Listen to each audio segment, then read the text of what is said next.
The federal program inventory was meant to give policymakers a clear picture of what the government does and how much it spends. GAO says that picture remains incomplete, with missing programs, outdated listings, and inconsistent data undermining confidence in the site. Here to walk through GAO's findings and what OMB needs to fix is Dawn Locke, Director in GAO's Strategic Issues team. Ms. Locke, thanks so much for joining me. GAO has a new report out talking about the government's inventory of federal programs. It has been impossible to evaluate government program performance because the government can't actually inventory all of its programs. What makes it so hard to make a comprehensive list here?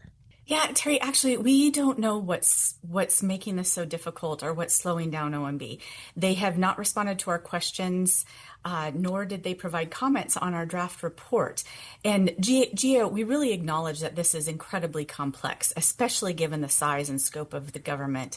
We also know there are various challenges that make this effort more difficult that could potentially be slowing things down, including things like inconsistencies or limitations of resources.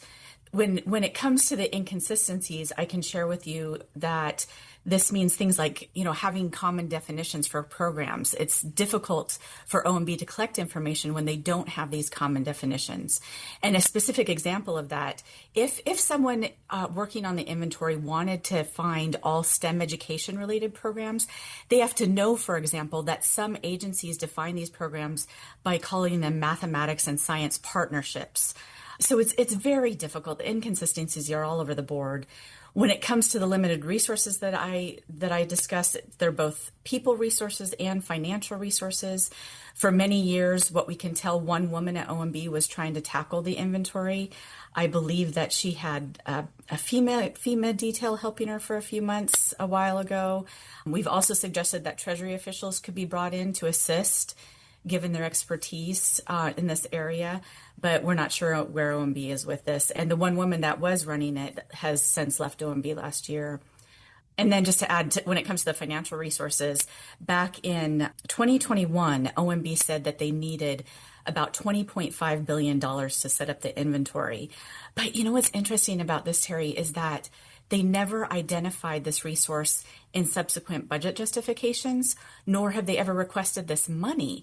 And so one of our recs from a prior report did include identifying the resources needed to fully implement the inventory, so all decision makers are on the same page and understand what it will take for OMB to get this done. Dawn, that is really helpful background.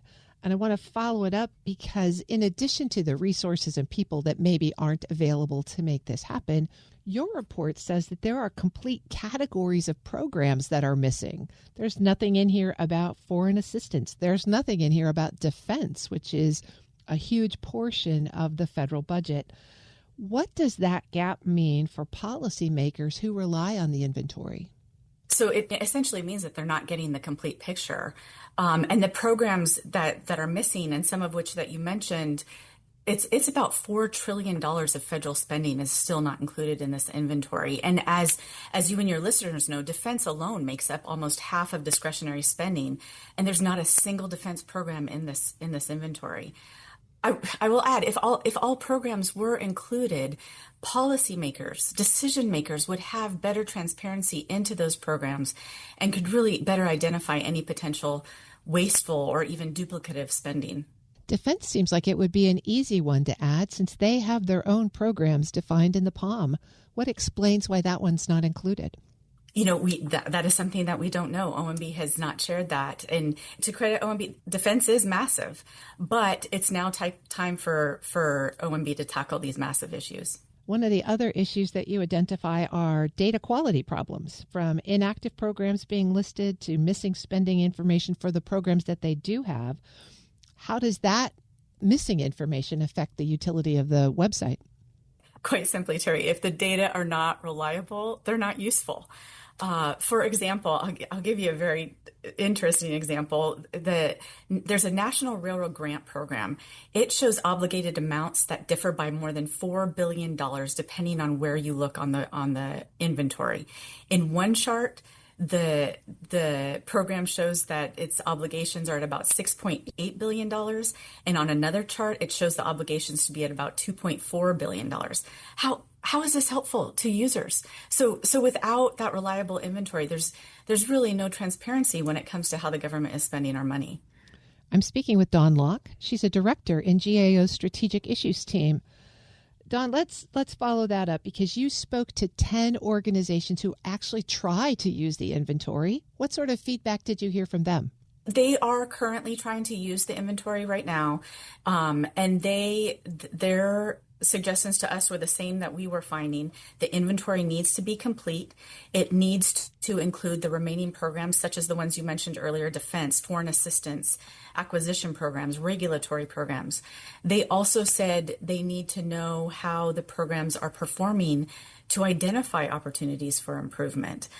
In addition, these user groups suggested it would be helpful to have, for example, geographic information to see where money is being spent, whether it's by state or by congressional district.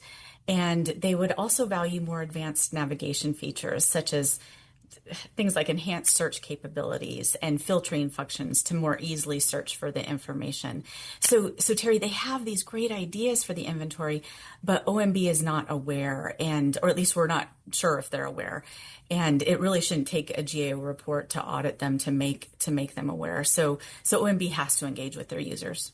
Dawn, this report does have a standard GAO line. Much progress has been made. OMB has updated the inventory. They have added programs to it, but much remains to be done, and you've made 17 recommendations to OMB. Kind of walk us through the categories of those recommendations.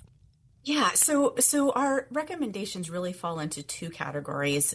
One, helping OMB complete the inventory. So 13 of our recommendations just deal with that. When it comes to the inventory not being complete, it's like I said, it's missing about $4 trillion in spending. So they have to complete the programs, get them all in there, provide performance information, make sure that all the programs that are listed have spending data. And we also recommended that they archive prior years of the inventory because they have not yet done that. The second category of our recommendations deal with ensuring the usefulness of the inventory. And by this, we looked at 5 key practices for helping ensure transparency and usefulness of government websites. And what we found is that OMB really needs to engage with its users, as I mentioned earlier. They fully have to do things like describe the data and define the data. And then they have to lay out the data quality issues for users. For instance, we found inactive programs listed and more than 150 programs listed that didn't have any spending data. So they need to really shore this up. You said that OMB has not responded to this report, and this administration, OMB, seems to have a bit of an adversarial relationship with GAO. In this case, do you think Congress might take up your recommendations? Are they showing interest in getting a complete inventory of federal programs? You know, we're really helpful. Although OMB is not collaborating currently as much as they did, we used to have monthly meetings with OMB and had a really great discourse about how to improve and implement this inventory.